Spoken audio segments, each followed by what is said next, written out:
Hamas আর ইসরায়েলের যে নেগোসিয়েশনে কাতার as a negotiator কাতার কিন্তু বিশাল একটা ভূমিকা পালন করছে। কাতারকে আসলে একটু ভিন্নভাবে দেখা দরকার, কারণ মধ্যপ্রাচ্যে কাতারের ভূমিকা কিন্তু বিশাল। সেটা সে যদিও পপুলেশন খুবই কম, 3 মিলিয়নের কম তার পপুলেশন, পার ক্যাপিটা ইনকাম তার বিশাল, এবং সৌদি আরবের চেয়ে পার ক্যাপিটা ইনকাম তার বড়, কিন্তু জনসংখ্যা মাত্র 2.7 মিলিয়ন, তার মধ্যে 4 লাখ তো বাংলাদেশি কাজ করছেন। সে যেই বড় ভূমিকা রেখেছে সেটা আমরা তালিবান আর আমেরিকার যে নেগোসিয়েশন সেটা কাতারই হয়েছে।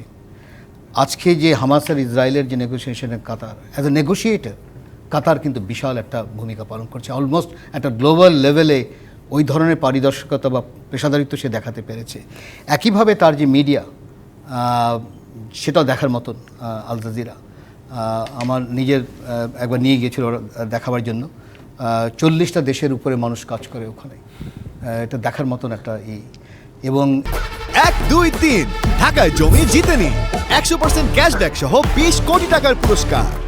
একটাই খালি আছে যে কাতারের বিরুদ্ধে কিছু বলতে পারবো না, সেটার আছে, বাকি সব কিছু বলা যায়। এবং আল জাজিরা যে ভূমিকা পালন করেছে এবার, বিশেষ করে গাজার যে জেনোসাইড, এটা তো একবারে সাংঘাতিক, মানে এটা দেখার মতন, যে কারণে ইসরায়েল একেবারে মানে রীতিমতো ব্যান করার পর্যায়ে চলে গেছে। তো সেই জায়গায় কাতার ইজ এ গ্লোবাল অ্যাক্টর এবং সন্দেহ। আমি গুরুত্ব দিব ওই বিজনেস কাউন্সিলটার উপরই, কারণ সেটা একটা সম্ভাবনা আছে বড় ধরনের ইনভেস্টমেন্টে আনা, এবং সেটা যেটা আমার মনে হয় তহিদ ভাই ভালোই বলেছেন, সেখানে আমাদের পেশাদারিত্ব বাড়ানো দরকার।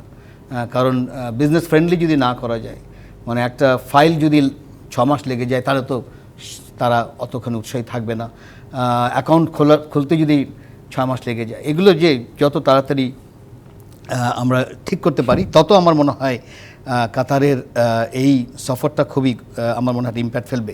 গ্লোবাল লাইব্রেরি বলতেই আমরা বোদলিয়ান লাইব্রেরি বুঝি, অক্সফোর্ডের, না হলে আমরা কি বলা হয় আমেরিকার বেশ কতগুলো আছে, কিন্তু একসময় কিন্তু ছিল আরব বিশ্বে এই লাইব্রেরির আইডিয়াটা কিন্তু আরব বিশ্বে বহু পুরনো, তো সেই ইতিহাসও তার জানা ছিল। যাই হোক, সেই হিসাবে এখানে যেটা দেখলাম যে টার্শারি এডুকেশনের উপরে একটা আমি মনে করি যে না, আমি গুরুত্ব দিব প্রাইমারি এডুকেশনে।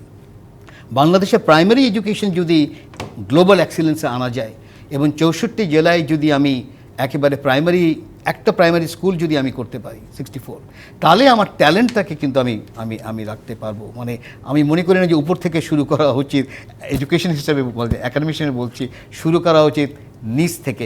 সেই জায়গায় আমি মনে করি কাতার কিন্তু বড় ভূমিকা পালন করতে পারে, কারণ তাদের প্রাইমারি স্কুল লেভেল কিন্তু প্রচণ্ডভাবে প্রফেশনাল এবং প্রচণ্ড এফিশিয়েন্ট।